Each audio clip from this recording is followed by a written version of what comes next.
맞아. 오히려 그렇지. 이 전략은 지금 용산의 전략이 돼 있거든요. 말려들지 말아야지. 이럴 때는 저기 8월로 좀 늦춰서 해도 아무 문제가 없어요. 맞아요. 예. 그래서 오히려 국민의힘이 지금 필리버스터 오늘 이 순간에 하고 있지 않습니까?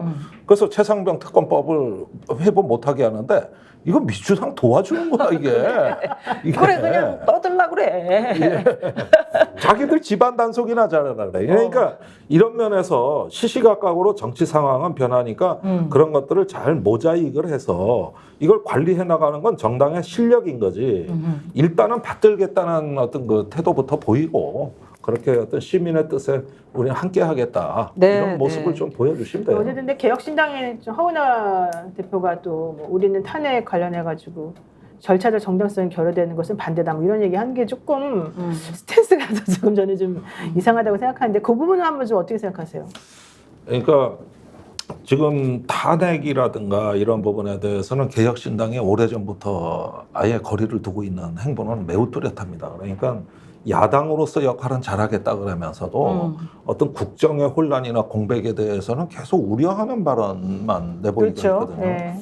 그래서 이런 부분들은 다른 어떤 야권하고 구별된다는 거 분명히 말씀드리고 지금 그 저기 최혜병 특검에 관해서 다루는 방식도 달라요. 그래요. 예, 그것도 다르고 또 장외 집회도 안 나와요. 근데 이게 그러니까 허은하 의원 같은 경우도 홍준표 시장하고 또 비밀리에 만나면서 또 이런 얘기를 더 공개적으로 하고 있잖아요. 네. 근데 지금 그런 것들도 좀 의심스러운 부분이 있지 않습니까? 네. 그러니까 저기 청와대 정무수석이 이준석 대표 자주 만납니다. 네. 연락도 자주. 그러니까. 와요. 네, 그런 부분도 한번 잘 보시면 됩니다. 그럼요. 잘 봐야죠. 거기는 범여권으로 구분하는 게 맞죠. 맞아요. 네, 범여권으로 맞아. 구분해야죠. 맞아. 지금은 어쨌든 국회에서 정당하게 탄핵을 하라는 게 국민의 명령이거든요. 그 명령만 받드시면 됩니다. 그래서 저는 그런 걸 좀 요구를 하고 싶고요. 이게 지금 이제 법사위로 이제 이 무슨 이 국민들이 그냥 한번 인기 투표한 게 아니고 인기 투표는 무슨 법사위에서 이걸 처리하도록 돼 있어요. 이거는. 그래요. 그럼 어떤 식으로 처리해야 되는데 30일 이내에 당- 5만 명 예. 이상 동의하는. 그러니까 당장 무슨 뭐 탄핵 발의라 그런 게 아니라 이런 의견을 어떻게 수용할까 논의를 시작하면 되는데 그렇지. 저는 제가 만약에 있다면은 여론조사 한번 해보겠어요 법사위에서.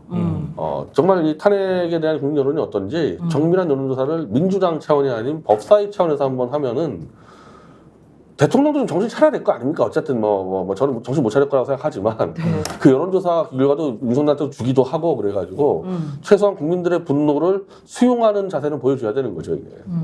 아니 우리가 볼 때의 위법 사항이 지금 수두룩박작하고 또 금방 밝혀질 것 같고 뭐 금방은 아니더라도 세월 지나면 다 나오게 돼 있습니다. 그런데 지금 대통령실에서는 아니 이게 위법한 게 없는데 어떻게 대통령 탄핵을 지금 이야기를 하냐 이렇게 자신만만하게 이야기를 그런데- 하는 듯한 거라고요. 예, 네. 지금 자꾸 뭐 법기술자다운 어떤 방어막을 치고 있고 그러는데 자꾸 정치가 사법의 상위 기능이라는 걸 자꾸 망각하시는 것 같아요. 이게 맹자가 얘기한 그 역성혁명의 그 근거가 돼. 맹자가 뭐냐면은 권력은 고기 배에 불과하고 민심은 물이다. 언제든 뒤집힌다. 이래서 이 맹자의 사상이 이 과거에 우리 조선 저 고려 때까지 이게 저항 정신 왕우장성의 시가 따로 있느냐 네. 이런 말이 다 맹자의 영향을 받아서 나온 거예요. 어떻게 그렇게 똑똑해요? 책을 많이 읽으세요? 이 정도는 알아야죠. 아, 진짜 아니 때마다 척척 나오는 말이 대단해. 그래요? 미술이면 미술, 뭐 역사면 역사 이런 사문사. 그래서 그래서 갑시다. 그러니 뭐 다음 할까 잊어버렸잖아. 아니 지금 그러니까, 맹자에서 그러니까 이게 다 맹자에서 나오는 건데 이게 지금 박근혜 대통령 탄핵도 민주당이 그냥 어찌어찌해서 발의했으면 그거 실패했을 겁니다. 광화문에서 100만 명이 모였기 때문에 그 힘으로 성공한 거지. 그때 당시에 새누리당하고 어찌어찌 해가지고 하면은 다 안 된다 그랬어요. 그래가지고 박지원 그때 그 국민의당 대표도 내면 안 된다 그랬고 민주당이 다 반대했던 겁니다. 그러나 밀어 올렸잖아요.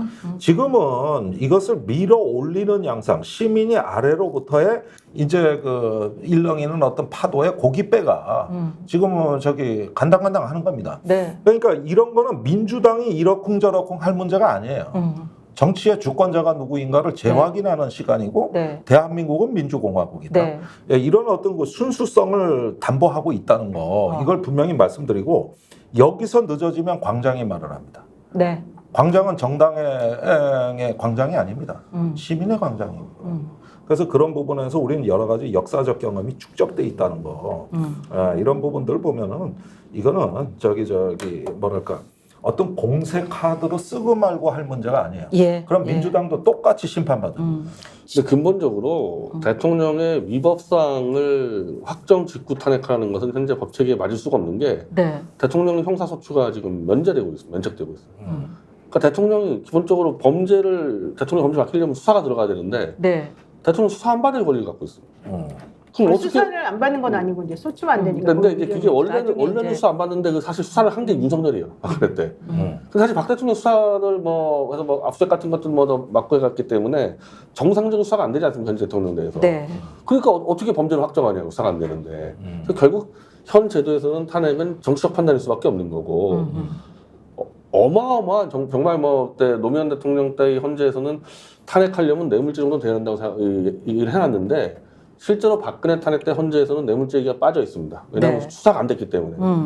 결국 뭘로 했냐면은 이 측근들의 사익 추구를 막지 못했다는 거, 이걸로 탄핵했다는 얘기는 결국은 정치적 판단했다는 얘기거든요. 그럼 이제 와서 그런 식의 탄핵을 할 때 역할했던 윤석열 대통령 쪽은 더 잘할 겁니다, 우리보다. 결국 정치적으로 국민들에게 신뢰를 못 받게 되면 탄핵 가능하다는 거죠. 스픽스는 말하는 언론입니다. 대세는 유튜브, 그중에서 스픽스. 좋아요, 댓글, 구독, 알림 설정. 여러분이 저희를 사랑해 주시고 우리가 여러분을 사랑하는 4가지 방법입니다.